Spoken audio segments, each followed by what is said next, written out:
Hi നമസ്കാരം, ഞാൻ അനുജ് ജോട്ടിൻ. നമ്മുടെ പ്രതീക് സാർ 25 വർഷം കോച്ചിങ്ങിൽ പൂർത്തിയാക്കുകയാണ്. അതിലൊത്തിരി സന്തോഷമുണ്ട്. സാറിനെ പറ്റി പറയാനാണെങ്കിൽ സാർ അക്കാഡമിയിൽ കോച്ചായിരുന്നു എറണാകുളത്ത്. സാർ എപ്പോഴും നമ്മുടെ ഒരു നല്ല സമയത്ത് അല്ലെങ്കിൽ ഒരു മോശം സമയത്ത് എപ്പോഴും നമ്മൾ ഭയങ്കര സപ്പോർട്ടീവ് ആയിരുന്നു. ഏത് സമയത്ത് പ്രാക്ടീസ് ചെയ്യാനാണെങ്കിലും സാർ റെഡി ആയിരുന്നു. അതുപോലെ തന്നെ നല്ലൊരു മികച്ച പ്ലെയറാണ്. നല്ല ഹെൽപ്ഫുൾ ആയിരുന്നു അക്കാഡമിയിൽ. അത് കഴിഞ്ഞ പ്രതീക് സാറിനും എൻ്റെ എല്ലാവിധ ആശംസകളും നേരുന്നു. All the very best. നമസ്കാരം, ഞാൻ ആത്തിഫ് ബിൻ അഷ്റഫ്. ഞങ്ങളുടെ സ്വന്തം പ്രതീക് സാർ കോച്ചിങ് ഫീൽഡിലേക്ക് 25 വർഷത്തിലേക്ക് കാലെടുത്ത് വെക്കാൻ പോവുകയാണ്. ഒരുപാട് സന്തോഷവും അഭിമാനവും ഉണ്ട് ഈ വീഡിയോ ചെയ്യുന്നതിൽ. കാരണം ഞാൻ സാറിൻ്റെ ഒരു ശിഷ്യനായിരുന്നു. ഞങ്ങൾ അക്കാഡമിയിൽ 2 കോച്ചസിൽ ഒരു കോച്ചായിരുന്നു സാറ്. അപ്പോൾ പ്രതീക് സാറിന് എല്ലാവിധ ആരോഗ്യവും അതേപോലെ തന്നെ സന്തോഷവും നേരുന്നു. ഹായ് നമസ്കാരം, ഞാൻ അനുജ് ജോട്ടിൻ.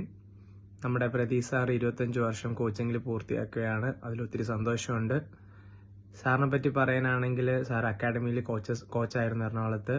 സാർ എപ്പോഴും നമ്മുടെ ഒരു നല്ല സമയത്ത് അല്ലെങ്കിൽ ഒരു മോശം സമയത്ത് എപ്പോഴും നമ്മൾ ഭയങ്കര സപ്പോർട്ടീവ് ആയിരുന്നു. ഏത് സമയത്ത് പ്രാക്ടീസ് ചെയ്യാനാണെങ്കിലും സാർ റെഡി ആയിരുന്നു. അതുപോലെ തന്നെ നല്ലൊരു മികച്ച പ്ലെയറാണ്. നല്ല ഹെൽപ്ഫുൾ ആയിരുന്നു അക്കാഡമിയിൽ. അത് കഴിഞ്ഞ പ്രതീക് സാറിനും എൻ്റെ എല്ലാവിധ ആശംസകളും നേരുന്നു. All the very best.